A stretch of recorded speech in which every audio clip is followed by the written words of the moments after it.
যখন আমার কিছুই খেতে ভালো লাগে না তখন বানিয়ে নিই এই রেসিপিটা। যেমন হেলদি তেমনই টেস্টি। আর এটা আপনারা সকাল বিকেল যে কোনো সময় যখন খুশি খেতে পারেন। চলুন দেখে নেওয়া যাক রেসিপিটার জন্য এরকম একটা মিক্সিং জারে ডাইরেক্ট হাফ কাপ ময়দা নিয়ে নিলাম। তবে আপনারা আটা দিয়েও কিন্তু রেসিপিটা তৈরি করতে পারেন, টেস্ট প্রায় একই রকম আসবে। আর এরই সাথে এখানে একটা ডিম ভেঙে দিলাম। আর এখানে দিচ্ছি হাফ কাপ দুধ, মানে যতটা ময়দা বা আটা ততটাই দুধ দিতে হবে। জল দিয়েও করতে পারেন, তবে দুধটা দিলে বেশি টেস্টি হবে। এবার একটু সব কিছু ভালো করে মিক্স করে নিলাম যাতে ব্লেন্ড করতে সুবিধা হয়। এবার এটা ব্লেন্ড করে নেব আর এটা স্মুথ মিক্সার বানিয়ে নেব। আর ব্যাটারি থিকনেসটা ঠিক এরকমই হবে, একটু পাতলা মতন হবে। আর যে মিক্সিং জারে ব্লেন্ড করেছিলাম সেই মিক্সিং জার ধুয়ে সামান্য একটু জল এখানে দিয়ে দিলাম। 2 থেকে 3 চামচ মতন জল হবে। জলটা ব্যাটারের সাথে একটু ভালো করে মিশিয়ে নিলাম। এরপর এখানে সামান্য একটু নুন দিয়ে দেব। আর নুনটা ব্যাটারের সাথে আবার একটু ভালো করে মিক্স করে নিলাম। আর ব্যাটারের থিকনেসটা আপনারা দেখিয়ে দিচ্ছি, দেখুন ঠিক এরকমই হবে। আগেই বলেছি একটু পাতলা হবে। এই ব্যাটারটা কিন্তু রেস্টে রাখার কোনো রকম প্রয়োজন নেই, একটা চটজলদি প্রিপারেশন করে নেব। একটা বাটিতে এখানে 2টো ডিম ভেঙে নিলাম।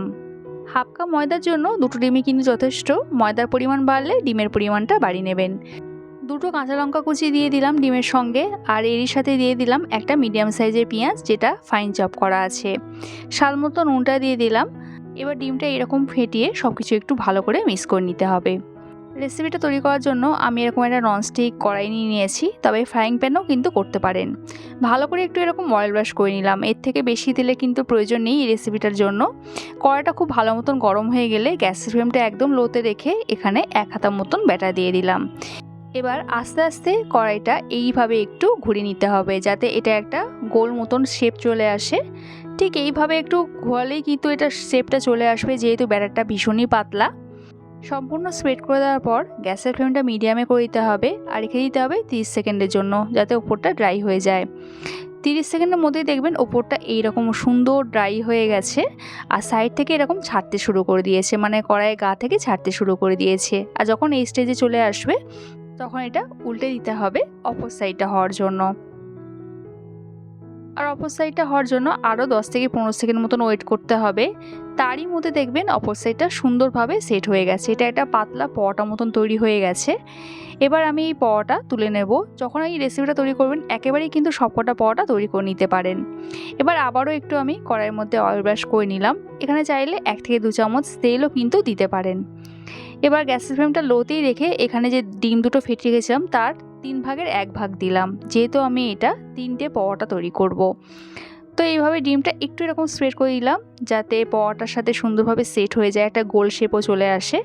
এর ওপরে যে পরোটাটা তৈরি রেখেছিলাম সেটা এখানে দিয়ে দিলাম। আলতো হাতে এরকম একটু প্রেস করে করে দিলাম যাতে এটা সুন্দরভাবে সেট হয়ে যায়। তারপর স্প্যাচুলা দিয়ে এইভাবে একটু ধারগুলো সেট করে নিতে হবে যাতে কোনো অংশে কাঁচা না থাকে, মানে এই ডিমটা ঠিকঠাক ভাজা হয়ে যায়। এবার এটা আমি উল্টে দেবো। 10 থেকে 12 সেকেন্ড মতনই কিন্তু রেখেছিলাম। এবার গ্যাসের ফ্লেমটা লোতে রেখে এখানে কিছু ইনগ্রিডিয়েন্টস দেবো। দেখতে থাকুন কি কি দিচ্ছি। ভীষণই কিন্তু মজার হয় এই টিফিনটা খেতে। তো সবার প্রথমে এখানে টমেটো কেচাপ দিয়ে দিলাম। চাইলে আপনারা এখানে পিৎজা সসও কিন্তু দিতে পারেন। আর টমেটো কেচাপটা এইভাবে একটু চামচ দিয়ে স্প্রেড করে দিলাম যাতে সব জায়গায় সমানভাবে লাগে।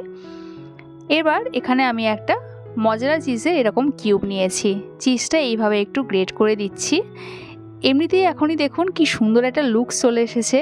যে কোনো খাবার দেখতে যদি খুব সুন্দর হয় খেতেও কিন্তু একটা ইচ্ছা লাগে, খেতেও ভালো লাগে। তো এর উপরে আমি আর একটু চিলি ফ্লেক্স অ্যাড করে দিলাম। এতে একটু ঝাল ঝাল লাগে, স্পাইসি লাগে, খেতে দারুণ হয়। চাইলে আপনারা এটা বাদ দিতে পারেন।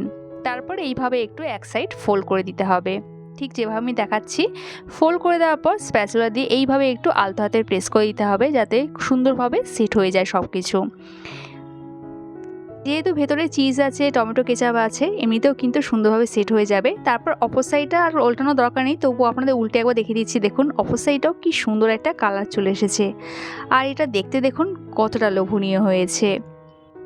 তো রেডি হয়ে গেল আজকের আমাদের রেসিপি এগ চিজ পরোটা, যেটা দেখতে যতটা লোভনীয় হয় খেতেও ঠিক ততটাই টেস্টি হয়।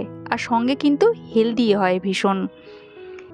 যখন মুখে ভাত রুটি কিছুই খেতে ভালো লাগবে না তখন এই রেসিপিটা একবার ট্রাই করতে পারেন। খেতে কিন্তু দারুণ হয়। আর এটা আপনারা স্কুল অফিসের টিফিনেও কিন্তু দিতে পারেন। বাচ্চারাও এটা খুশি মনে খেয়ে নেবে। আমার আজকের এই এগ চিজ পরোটা রেসিপিটা যদি ভালো লাগে একটা লাইক কমেন্ট করুন রইল। দেখা হচ্ছে আবার এক নতুন রেসিপির সাথে। সবাই সুস্থ থাকবেন, ভালো থাকবেন।